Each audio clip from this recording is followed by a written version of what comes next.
제목으로 말씀 나눌 때에 하나님께서 은혜 주실 줄로 믿습니다. 자, 우리는 이 땅을 살아가는 동안 저마다 하나님께서 주신 사명에 사로잡혀서 그 사명의 길을 열심히 달려갑니다. 그런데 이 사명의 길을 걸어가는 동안 때로는 우리에게 원치 않는 어려움이나 또 고난이나 환난과 같은 그러한 것들로 인하여서 우리가 슬럼프라는 것에 빠질 때도 있습니다. 자, 이 슬럼프라는 것은 믿는 사람이든 믿지 않는 사람이든 모든 자에게 한 번쯤은 경험이 되어지는 것이 슬럼프라는 것이죠. 그런데 우리는 이 슬럼프를 무사히 잘 지나가기를 모두가 다 원하고 있습니다. 그런데 우리의 바람대로 이 슬럼프라는 것이 쉽게 지나가지는 않습니다. 이 슬럼프라는 것을 지날 때에 어떤 분들은 거의 심한 우울증에 빠져서 죽음까지 생각할 정도로 그 슬럼프라는 것은 우리 사람들에게 아주 큰 위기로 다가온다라는 것이죠. 여러분들은 이 슬럼프를 경험할 때에 어떻게 그 슬럼프들을 극복해 나가고 계십니까? 목회자인 저에게 참 큰 슬럼프가 몇 번 닥쳤는데 첫 번째 슬럼프는 이제 결혼을 앞두고 있었던 자매가 딴 놈을 만나가지고 눈 맞아가지고 도망을 가버리는 바람에 제가 참 큰 슬럼프에 빠졌었던 기억이 납니다. 아내가 있어서 이 자리에 이야기하기는 좀 그렇지만은요. 하여튼 저에게 그게 아주 큰 슬럼프였습니다. 그래서 교회에서 사역을 하다가 핑계는 이제 다른 핑계가 있었지만은 잠시 사역을 쉬게 되었던 것도 그 슬럼프에서 도저히 헤어나올 수가 없는 거예요. 그래서 담임 목사님에게 하여튼 고백하고 제가 이런 일이 있어가지고 좀 위기에 처해졌다고 좀 쉬어야 될 것 같다고 3년 정도 사역했던 교회에서 쉬었던 적이 있었습니다. 그리고 또 다른 슬럼프는 이제 사역을 하다 보면 우리 목회자들은 원치 않는 그런 오해에 빠질 때가 있죠. 정말 주의 나라를 위하여서 열심히 헌신하고 정말 나에 있는 모든 것을 들여서 죽도록 달려갔는데 그 달려가는 헌신이 동료 사역자들이나 또 성도님들에게서 때로는 잘못 이해가 되어져서 오해에 빠질 때도 있었습니다. 저에게는 또 그 세 번째 슬럼프가 있었는데 그 세 번째 슬럼프는 사역지 이동을 하면서 한번 또 크게 슬럼프를 겪었던 적이 있습니다. 대구에서 익산으로 사역지를 옮길 때였는데요. 자, 그때 어떤 일이 있었냐 하면은 담임 목사님께서 내년에도 열심히 달려가자 하면서 이야기하셨는데 어느 날 갑자기 부르시더니만은 사역지를 옮길 준비해야 되겠다라고 그렇게 이야기를 하시는 거예요. 그 마음을 비우고 있다가 10월 말쯤에 그 통보를 받은 거예요. 10월 말이면은 우리 목회자 세계에서는요, 어느 정도, 그러니까 아주 오래 전이죠. 한 10여 년 훨씬 더 전이니까. 지금은, 부교역자, 이런 말이 있어요. 우리 교회에서 지금 부교역자를 구하는데, 담임 목사 구하기는 쉬워도, 지금 이 시대, 담임 목사 구하기는 쉬워도, 부교역자 구하기는 하늘의 별 따기다라는, 하여튼 그런 말이 있어요. 그러니까 우리 담임 목사들도 제가 부목사 때는 그러지는 않았어요. 그런데 제가 담임 목사가 되다 보니까는 혹시나 우리 한 목사님 정말 열심히 하셔요. 충성하시고 너무 감사해요. 그런데 한 번씩 이제 제가 담임 목사가 되다 보니까는 혹시나 한 목사님에게 일이 너무 많아져가지고 그만할랍니다 하면서 떠나가 버릴까봐. 한 목사님 절대 그러면 안 돼요. 일 많아도 견디는 자에게는 의의 면류관이 주어진다고. 아멘 해라 빨리. 네, 그래서 잘 견뎌주시고 있어요. 한 목사님이 잘 견뎌줘서 너무 감사한데 제 동기 목사님들 이제 담임 목사로 사역 나가신 분들 보면은 부교역자가 떠날까봐 눈치 보면서 하여튼 사역한다라고 이야기를 하더라고요. 왜냐하면은 부목사 구하기가 너무 어렵다 보니까는 하여튼 그런 말들이 들려옵니다. 저도 그래서 이제 근데 제가 한 10여 년 전에 사역지를 옮길 때는요 그러질 않았거든요. 부교육자 구하기가 너무 쉬웠어요. 그래서 제가 사역지를 옮겨야 되는데 10월 말쯤에 통보를 받으니까 임지가 결정이 나지 않는 거예요. 그런데 그 교회에서 어떻게 됐었냐면은 제가 앉아 있는 그 자리에 제가 사임을 하지 않았는데 다음 사역자가 부임한 거예요. 제 자리가 없어진 거죠.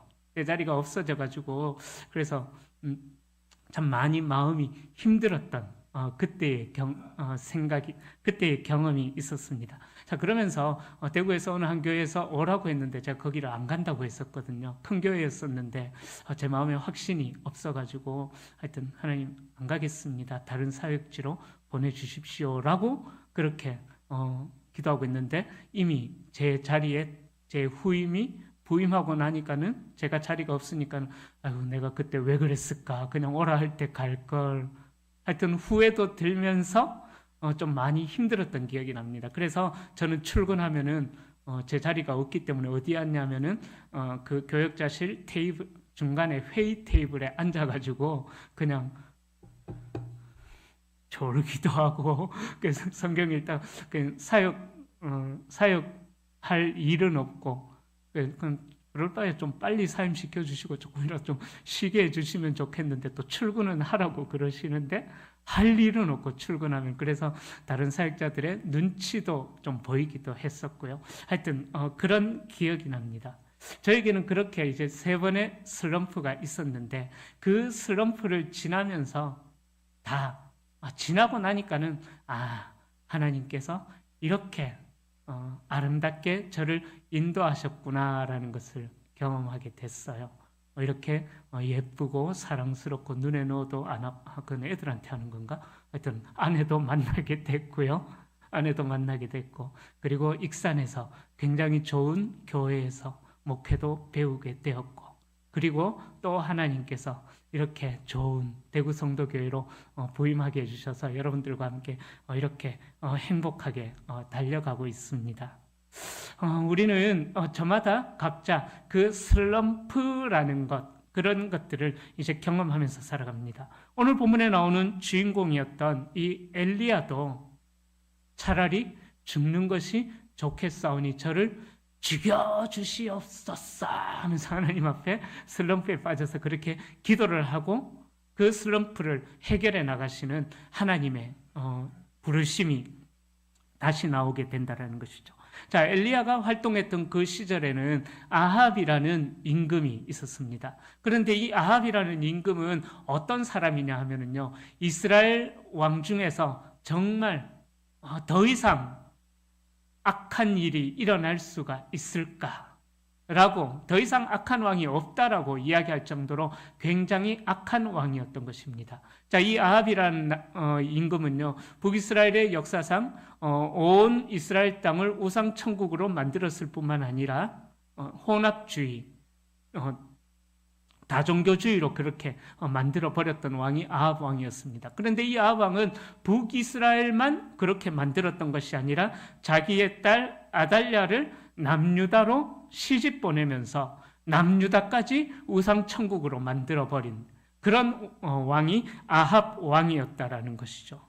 하나님께서 다윗이라는 모델을 왕으로 다윗이라는 왕을 모델로 세워 주셨음에도 불구하고 그런데 북이스라엘의 왕들은 다윗의 길로 가지 않고 아합의 길로 따라가고 여로보암의 길로 따라갔다라고 열왕기서에 보면은 참 많이 반복되어져 나오고 있습니다. 자, 그렇게 아합이 다스리던 그 시대 때에 엘리야가 활동을 했었는데, 자, 이 엘리야가 바알과 아세라 선지자 850명과 850대 1로 전쟁을 벌여요. 여러분들이 잘 아시는 전쟁이죠.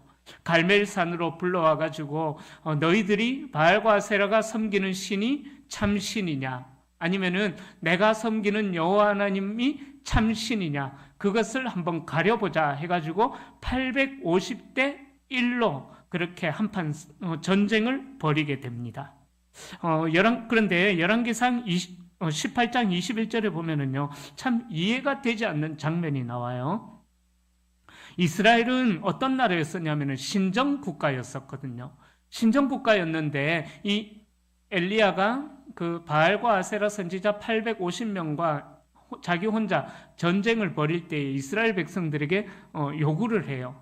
어떻게 요구하냐 하면은 바로 너희가 언제까지 하나님과 이 우상 사이에서 머뭇거리겠느냐? 하나님이 너희의 참신이라고 생각하면은 나와라 했을 때에 나오지를 않았다라는 것. 신정국가인 이스라엘에서도 그렇게 하나님이 너희의 하나님이면 그 우상을 섬기는 자리에 나와서 빠져나와라 했을 때 아무도 나오지 않고 머뭇머뭇거렸다라는 것이 저는 솔직하게 이해가 되지 않습니다. 그러니까 이스라엘 땅이 얼마나 혼합주의에 빠져 있는지, 혼합 종교에 빠져 있는지 우리는 18장 21절 말씀을 통해서 알 수가 있다라는 것이죠. 여러분, 우리가 여호와만이 참 신이시다, 하나님만이 유일한 신이시다라는 이 고백을 하면서 살아갑니다. 그런데 이 하나님만이 유일신이시다, 하나님만이 참 신이시다라는 이 고백의 진정한 의미는요, 세상에 신이 아무것도 없는데 하나님만 존재하시는, 그래서 하나님만이 유일한 신이다, 이런 의미가 아니에요. 그런 의미가 아닙니다. 존재론적인 의미로 여러분들이 유일신 신앙의 고백을 이해하시면 안 되시는 거예요. 자, 여호와가 유일신이라는 이 신앙 고백은요, 바로 이 세상에는 저마다 자기가 만들어낸 신이 많이 있어요. 그죠?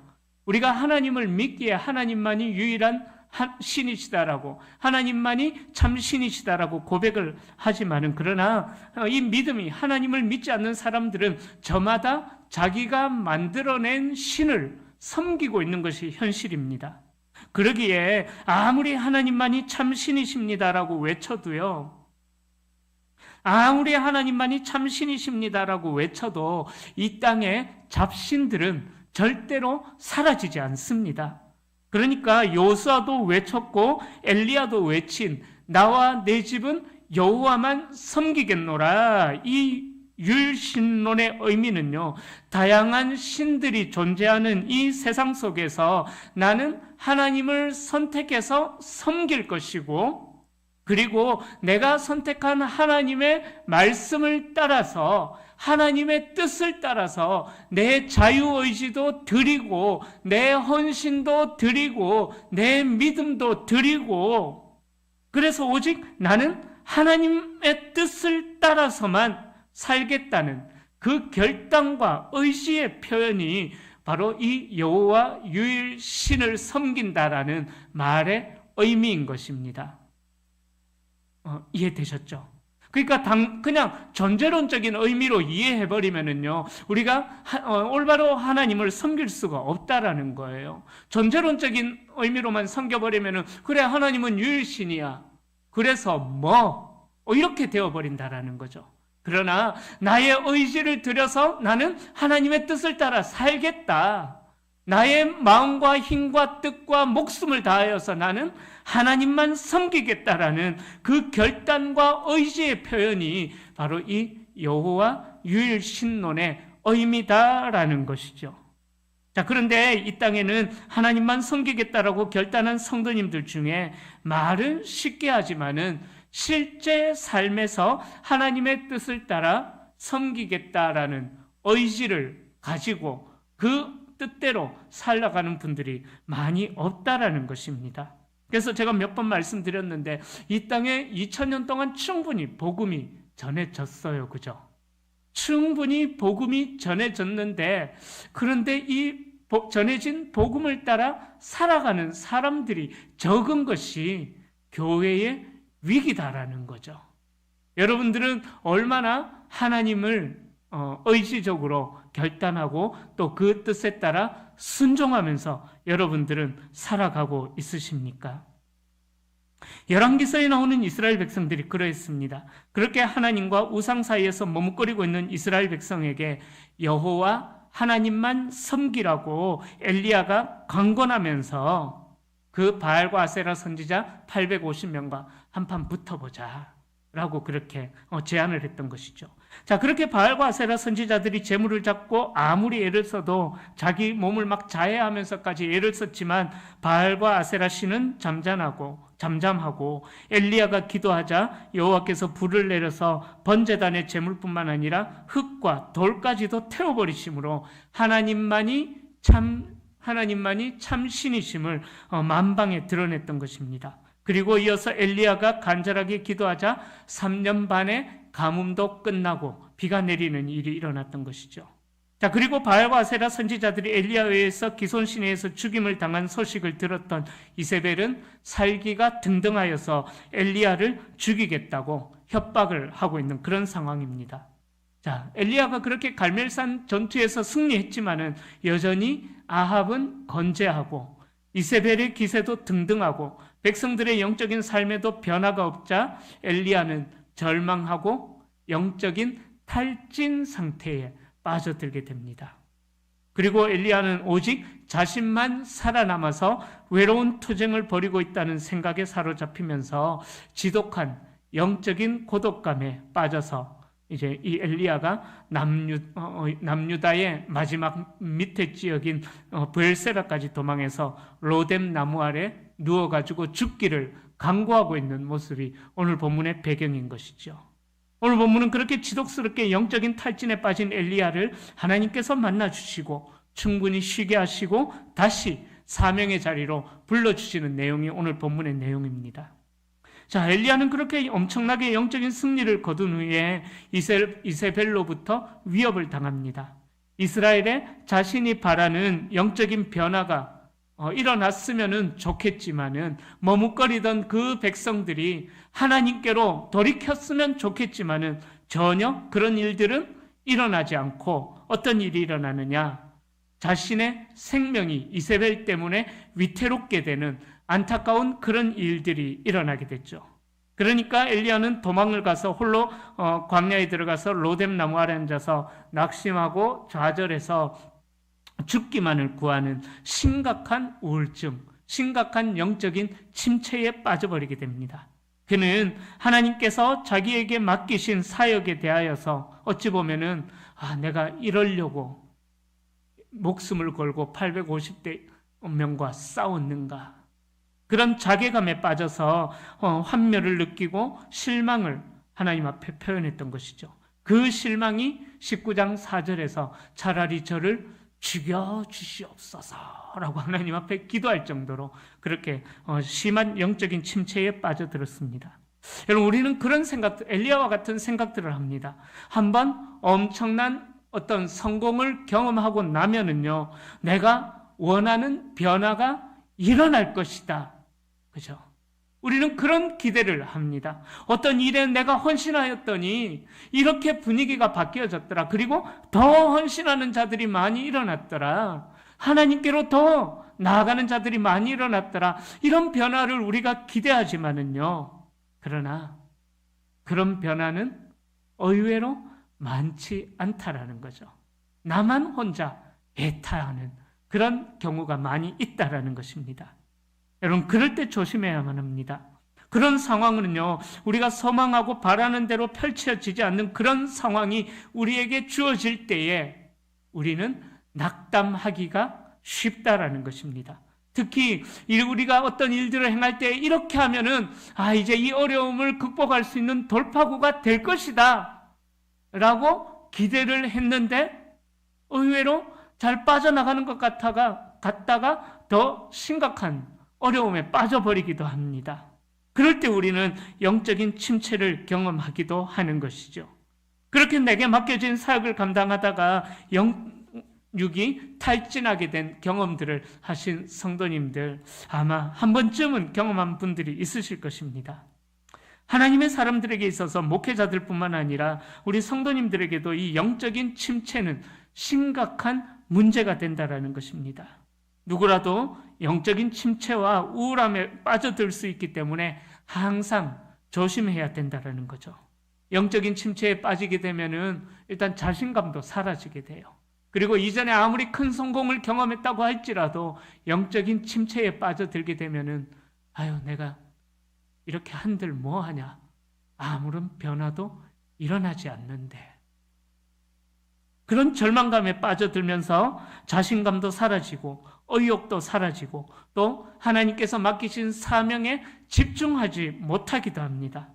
그렇게 자존감이 낮아져서 다른 사람의 일상적인 언행에도 내가 거절당한 것 같은 느낌을 받으면서 거칠어지는 모습으로 우리가 바뀌어지게 된다라는 거죠. 자, 그렇다고 영적인 침체에 빠져서 허우적거리고 있는 성도님들에게 어떤 분들은 믿음이 부족해서 그래요. 힘내세요. 막 그런 식으로도 이야기하잖아요.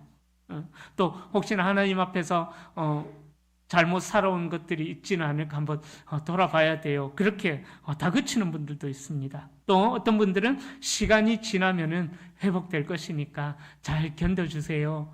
저도 하여튼 그렇게 또 권면하기도 합니다. 여러분, 언어 폭력이라는 것 있죠. 언어 폭력이라는 말. 예를 들자면 그런 거죠. 정말 힘들어서 더 이상 걸어갈 힘조차도 남아있지 않는 사람들에게 서스럼 없이 이런 말들을 하죠. 힘내세요. 기도하겠습니다. 힘을 내시도록 기도하겠습니다. 힘을 내주셔야 됩니다. 그 말밖에 할 수가 없는 것 같아요. 그죠? 근데 가만히 생각해 보면은요, 솔직하게 이야기하자면 이 말이 정말 힘들어서 지쳐있는 사람들에게는 언어 폭력이 될 수도 있겠구나. 말씀을 준비하면서 그런 생각이 좀 들었습니다. 예를 들어서 엘리야가 이렇게 지쳐 죽으려고 하는데 힘내세요. 힘내세요. 그 말이 엘리야에게 어떤 위로가 되었겠습니까? 그죠? 물론 우리가 주변에 있는 성도님들에게 힘내세요, 힘내세요 하는 그 말이 우리의 온 마음을 담아서 하는 말이고 또 그 사람을 아끼는 마음에 하는 말들일 것입니다. 그런데 다시 생각해 보면은 쉬어야 할 사람에게 힘을 내라는 것은 어찌 보면 친밀감을 가장한 또 다른 언어 폭력이 아닐까 이런 생각도 한번 들더라고요.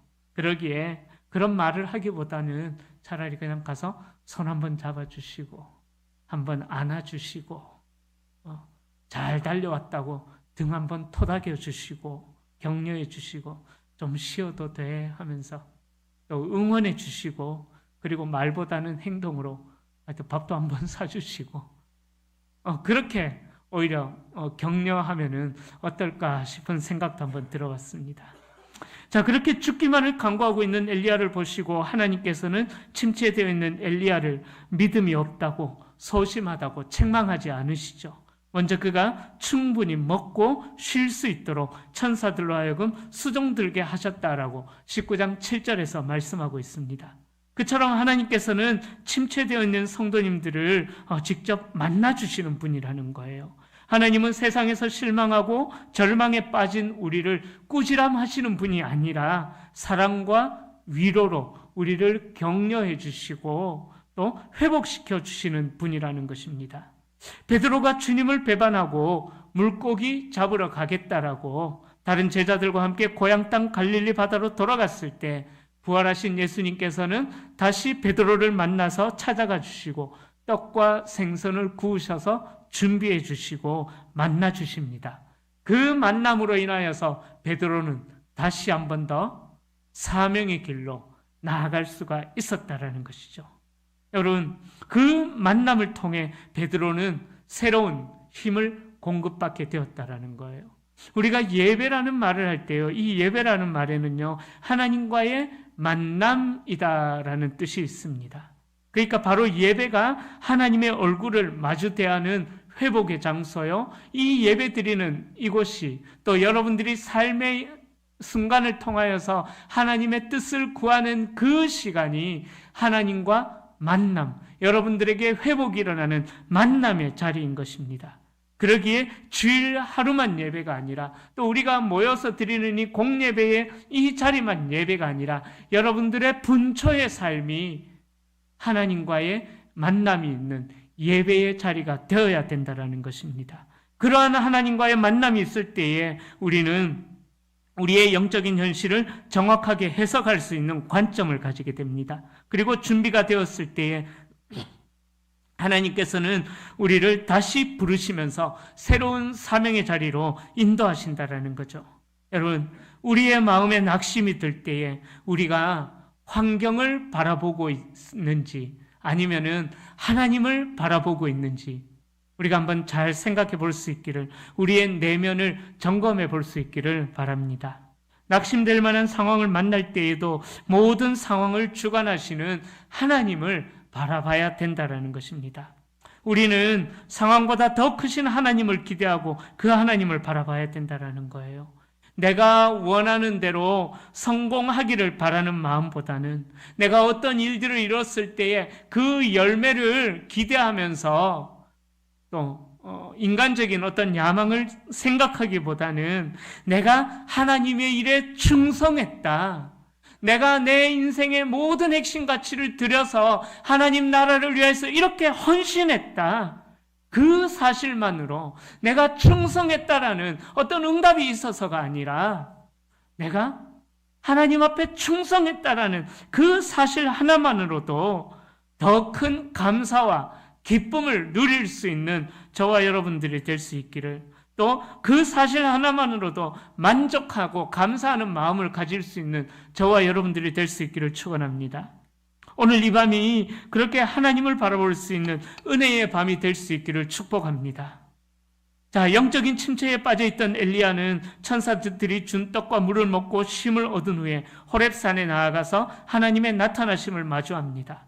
하나님은 호렙산에 머무르는 엘리야에게 찾아오셔서 이렇게 질문하셔요. 내가 어찌하여 여기 있느냐? 그죠? 엘리야는 하나님을 향한 자신의 열정적인 헌신을 말씀드리고 나서 혼자 남아서 목숨이 위태로운 상황이다라면서 또다시 낙심과 불평 섞인 원망을 대답으로 합니다. 엘리야가 어떤 사람이었습니까? 엘리야가 17장에 처음 등장하는데 17장에 갑자기 혜성처럼, 아합이 다스리는 그 어두운 시대 때 한 줄기 빛처럼 혜성처럼 나타나서 사르밧 과부의 죽은 아들을 살리는 기적을 이루어냈습니다. 하나님의 은혜로. 또 갈멜산에서 850명의 바알과 아세라 선지자들과 혼자 싸워서 승리를 경험했습니다. 그러기에 엘리야의 그 한탄 섞인 말, 내가 열심히 특심이어서, 이 말을 다시 한 번 더 생각해 보면은요, 어찌 보면은 그가 자기 열심에 빠져서 마음이 높아진 것이 아닐까, 그런 생각도 한번 해보게 되었습니다. 그러다 보니 자기가 그렇게 열심히 특심이어서 이런 일들을 행하였는데, 그렇다면 하나님께서 그 이후의 상황을 내가 원하는 상황으로, 하나님께서 원하시는 상황으로 그렇게 펼쳐주셔야 되는데 그런 상황이 펼쳐지지 않으니까 엘리야가 또 어떻게 해요? 또다시 낙심에 빠지게 된다는 거죠. 그러기에 어찌 보면은 교만함이 낙심을 불러오게 된 것이 아닐까 생각을 해봅니다. 사랑하는 성도님들, 우리에게도 이 엘리야의 마음이 있기도 합니다. 열심도 중요하지만 그것보다 하나님의 계획과 하나님의 뜻에 더 겸손히 순종하는 그 귀를 우리는 기울여야만 하는 것입니다. 그러지 않고 내가 어떻게 헌신하였다, 내가 어떻게 충성하였다, 나의 열정을 소중히 여기고 귀하게 여길 때에, 나의 충성을 더 하나님의 뜻보다 더 소중하게 여길 때에 그 교만이 오히려 낙심을 불러오게 되는 일이 된다라는 것입니다.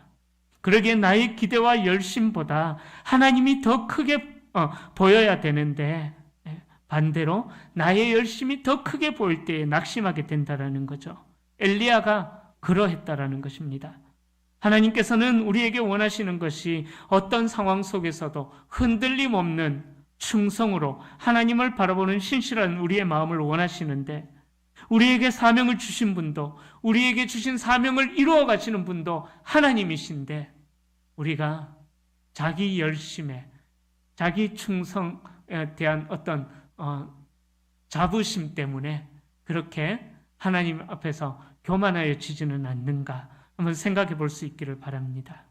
우리에게 주신 사명을 이루어 가시는 분은 우리의 열심이 아니라 우리를 이끌어 가시는 하나님이시다라는 거죠.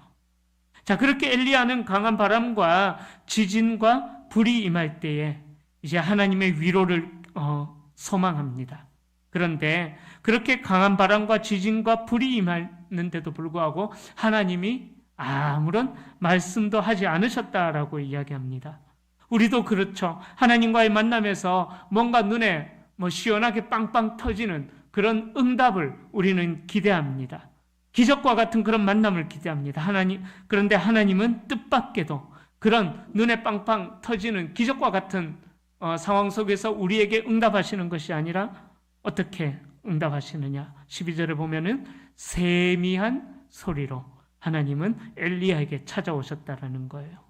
하나님은 화려한 기적뿐만 아니라 세미한 소리로도 우리를 만나주시고 영적인 침체에 빠져있는 인생들을 잠잠히 뒤에서 격려해 주시는 분이십니다.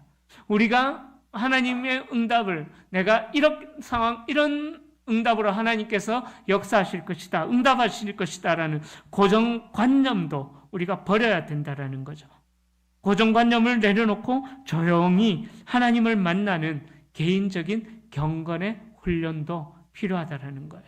하나님, 내가 처한 이 어려운 상황 이렇게 빵 해결해 주십시오. 하나님은 이렇게도 역사하실 수도 있지만 그러나 아무도 모르는 은밀한 다락방에서 조용히 눈물을 흘려가며 기도할 때 하나님, 제가 많이 지쳤어요. 저 너무 힘들어요. 그렇게 하나님 앞에 아무도 모르게 눈물을 흘리며 하나님의 은혜를 구하는 백성들에게 하나님은 세미한 소리로 만나주시고 회복시켜 주신다라는 것입니다. 자, 그래서 하나님께서는 엘리야에게 질문하셔요. 9절과 13절에 보면은 내가 어찌하여 여기 있느냐. 물론 이 질문은 엘리야가 어디 있는지 몰라서 하나님이 물어보시는 질문이 아니십니다. 바로 사역의 현장인 이스라엘을 떠나서 유다로 도망가버린 그 엘리야에게 너가 아직도 감당해야 될 사명이 많이 있는데 왜 이렇게 도망가버렸느냐? 왜 이렇게 패배의식에 사로잡혀 있느냐? 왜 이렇게 죽기를 바라는 그런 절망감에 빠져 있느냐?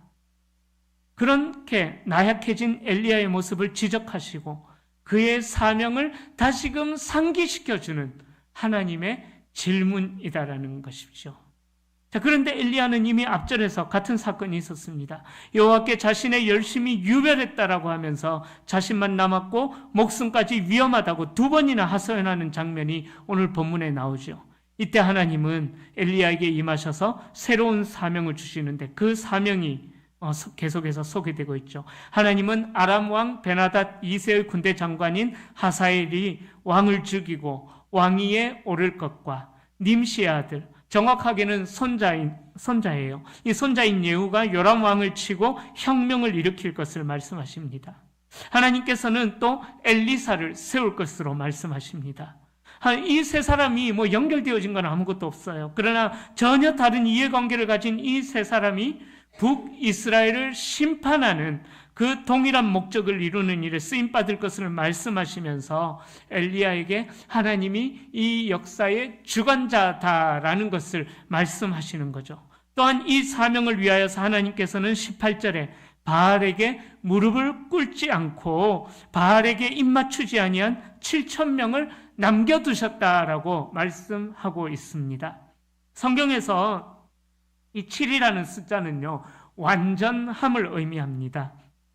그러니까 7,000명을 남겨두셨다라는 것은 남은 자의 완전함을 상징하는 어림수로 우리가 이해하시면 되시겠습니다. 이 남은 자 사상은 이사야 6장 13절에서도 나오는데요. 이스라엘의 영적인 타락에도 불구하고 언약에 신실하신 하나님이 그 이스라엘 백성들과 언약 관계를 이어가기 위하여서 온전한 믿음을 가진 그루터기를 보존해 주신다는 이사야 6장 13절에 나오는 남은 자 사상으로 또 동일하게 이야기하고 있습니다. 자, 그렇게 하나님께서는 남은 자들을 통하여서 하나님의 계획을 이루어 가실 것을 말씀하고 있는 것이죠. 엘리야는 자신이 하나님을 위해 일하는 사람 중에 내만 유일하게 남았다라는 그러한 어찌 보면 영적인 교만에 빠져 있었지만은 하나님께서는 그의 생각을 고쳐주시면서 하나님의 일을 위해 남겨진 사람이 하나님께서 세우신 완전한 사람이 더 있다라는 것을 알려주고 있는 것입니다. 그리고 엘리사가 엘리야의 뒤를 이을 것이다 라고 말씀하십니다. 사랑하는 성도님들, 하나님께서는요, 우리의 환경과 상관없이 하나님께서 맡기신 사명을 감당해야 하는 자로 하나님께서 저희들을 불러주셨다라는 것입니다. 바로 예수 그리스도 안에서 그렇게 소명을 하나님께서 우리에게 주셨다라는 거예요. 그러기에 또 다른 소명의 의미는 하나님 당신의 일에 참여하도록 일꾼으로 부르시는 것.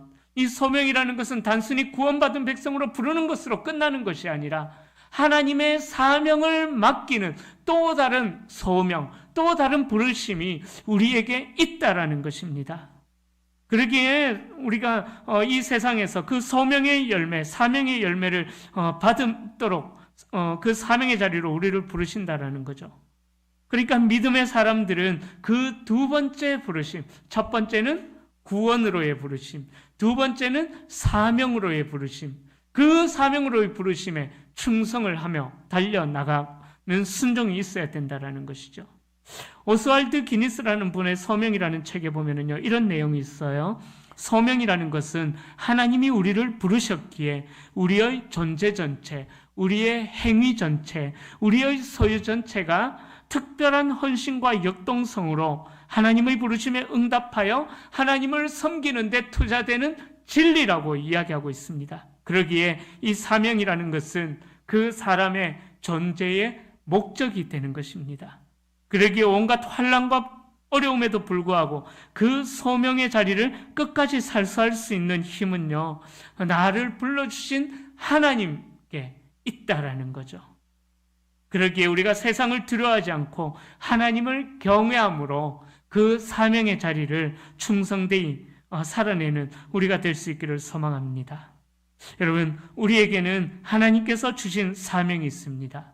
아브라함에게 묻지도 말고 따지지도 말고 내가 너에게 지시할 땅으로 가라라고 했을 때에 아브라함이 그렇게 순종하며 나갔던 것처럼, 또 이사야는 내가 누구를 보내며 누가 우리를 위하여 갈 거라는 하나님의 질문 앞에 내가 여기 있나이다라고 결단하며 달려나갔던 것처럼, 또 바울 역시 건너와서 우리를 도우라는 마게도냐 환상을 통해서 자기가 가려고 했던 에베소 지역으로 갔던 것이 아니라 유럽 지역으로 선교의 방향을 옮겼던 것처럼, 마찬가지로 우리에게도 각자 하나님께서 주신 사명이 있다라는 거예요. 그러니까 그 사명의 자리에 우리가 살아가는 동안 우리는 이 환경과 상황에 휩쓸리는 자들이 되어서는 안 된다라는 것입니다. 사명을 따라서 상황을 돌파하는 그러한 믿음이 우리에게 있어야 된다라는 거죠. 그러나 우리에게 이 슬럼프라는 것이 우리의 발목을 잡기도 합니다. 그러나 하나님의 사람이라면은 그 슬럼프로 인해서 엘리야처럼 도망하는 자가 아니라 그 슬럼프의 한복판에 서 있을지라도 하나님을 섬기는 자로 우리는 살아가야 한다라는 것입니다. 이제 말씀을 마무리합니다. 여러분, 우리에게는 살아가는 목적이 분명히 있습니다. 우리는 세상의 위협을 받을 때 사명을 잊어버리거나 반대로 사명이라는 명분으로 세상을 등져지 않도록 우리는 깨어 있어야만 합니다. 우리는 삶의 현장에서 우리를 향한 하나님의 뜻을 신실하게 이루며 살아가야 한다는 거죠. 사명의 크기, 사명자의 능력보다 중요한 것은 모든 사명을 주셔서 하나님의 역사를 이루어 가시는 하나님의 부르심에 대한 충성이 있어야 된다는 것입니다.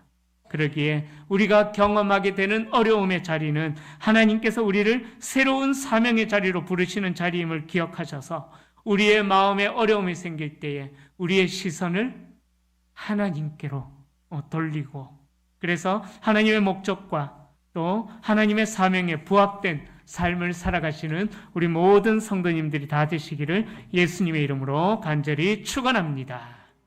우리 함께